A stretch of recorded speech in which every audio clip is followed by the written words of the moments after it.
ఇక ఇన్ డీటెయిల్గా మనం చూస్తే కనుక ముందుగా ఈనాడు పత్రిక విషయానికి వస్తే రాష్ట్రాన్ని కేసీఆర్, దేశాన్ని మోదీ అప్పులపాలు చేశారు. భాజపా నిర్వహించడం కాంగ్రెస్కే సాధ్యం. రాహుల్ ప్రధాని కావాలంటే రాష్ట్రంలో అన్ని సీట్లు గెలవాలి.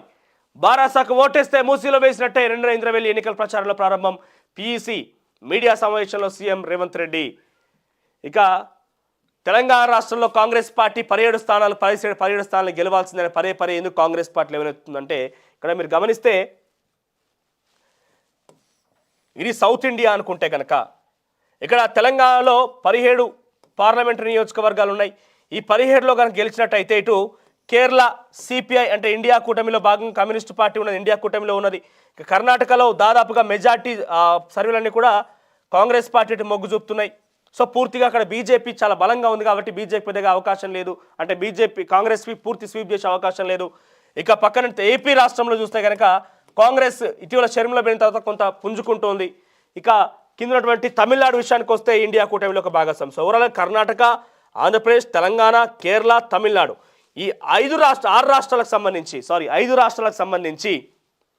5 రాష్ట్రాల్లో గనక తెలంగాణలో 17 స్థానాల్లో గనక కైవసం చేసుకునే అవకాశం ఉన్నది. ఎందుకని అంటున్నా అంటే బీజేపీ రాష్ట్ర ఎంపీల మీద కాస్త వ్యతిరేకత అనేది మన అసెంబ్లీ ఎన్నికలకు చాలా వరకు మెజార్టీ కనబరిచింది. ఇక బీఆర్ఎస్ పార్టీ లేదు, ఇతర పార్టీలు ఎక్కడ పోటీలు లేవు కాబట్టి కాంగ్రెస్ కనుక గెలవగలిగితే ఇక్కడ ఈ స్థానాలతో పాటుగా కర్ణాటక కొన్ని స్థానాలు సౌత్ ఇండియా నుంచి మేజర్గా ఈ స్థానాలు వచ్చే అవకాశం ఉన్నది. ఇక మిగిలిన మొత్తం కూడా ఇండియా కూటమిలో భాగస్వామ్యం, లేకపోతే ఆంధ్రప్రదేశ్ నుంచి ఒక 2-3 స్థానాలు గెలిచినప్పటికీ ఒక సుమారుగా 40 నుంచి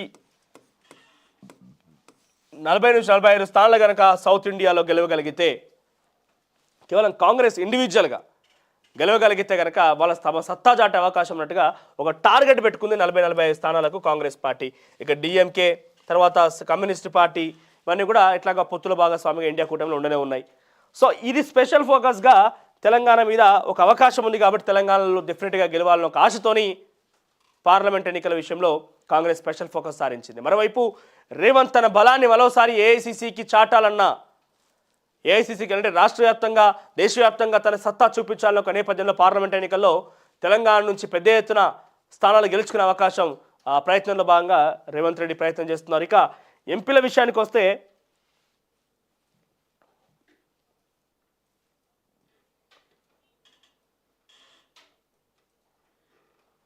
ఇక 2వ తారీఖున ఇంద్రవెల్లిలో సభ ఏర్పాటు చేయబోతున్నారు రేవంత్ రెడ్డి. 2వ తేదీన ఇంద్రవెల్లిలో గతంలో అసెంబ్లీ ఎన్నికల సందర్భంలో కూడా అక్కడనే మొదటి సభ అనే పీసీసీ అధ్యక్షుడు అయిన తర్వాత మొదటి సభని ఇంద్రవెల్లిలో ప్రారంభించిండు.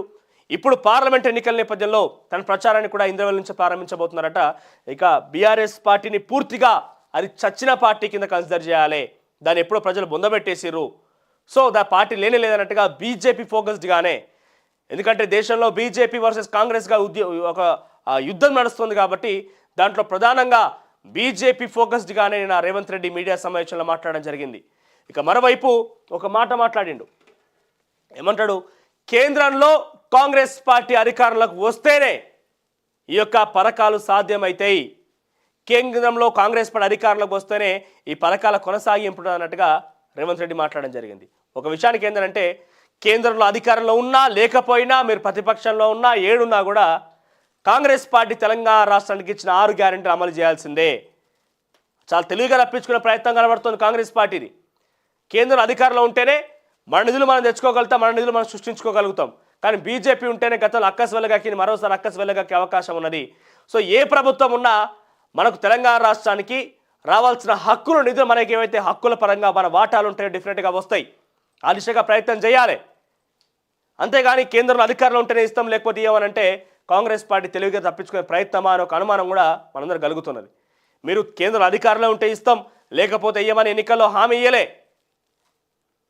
రైతు డిక్లరేషన్, బీసీ డిక్లరేషన్, నిరుద్యోగ డిక్లరేషన్, ఈ డిక్లరేషన్లు 6 గ్యారెంటీలు, మేనిఫెస్టో ఎటు చూసినా మొత్తం ఈ ప్రజాస్వామ్య దేశంలో కాంగ్రెస్ పార్టీ అధికారంలోకి వస్తేనే ఈ హామీ అమలవుద్దని మీ ప్రచారంలో మొత్తం కూడా జనం నమ్మి కాంగ్రెస్ పార్టీని ఈరోజు అధికారంలోకి తీసుకొచ్చారు. సో ఈ హామీలన్నింటినీ అమలు చేయాలి, కాంగ్రెస్ పార్టీ అధికారంలోకి వస్తేనే చేస్తాం లేకుంటే కనుక డెఫినెట్గా మీరు అదే కనుక ప్రచారం చేస్తే డెఫినెట్గా పార్లమెంట్ ఎన్నికల్లో 17 కాదు కదా, ఆ పైన 7 స్థానాలు కూడా వచ్చే అవకాశం లేదు. ఈ రకంగా ప్రచారం చేస్తే ఆ 17 స్థానాల్లో కనీసం 7 స్థానాల్లో గెలిచే అవకాశం లేదు. పైపెచ్చు అసెంబ్లీ నియోజకవర్గాల్లో మీకు తీవ్ర వ్యతిరేకత కూడా ఏర్పడుతుంది. డిఫెన్స్ స్ట్రాంగ్గా ఉన్నది, మీ ప్రతిపక్షం స్ట్రాంగ్గా ఉన్నది. సో డెఫినెట్గా ఆ హామీల విషయంలో ఈ తర్జన భర్జన వాడాలు లేకపోతే మాట మార్చేటువంటి తీరు కనుక కాంగ్రెస్ పార్టీ ఆలోచన కనుక ఉంటే వెంటనే మార్చుకోవాలి.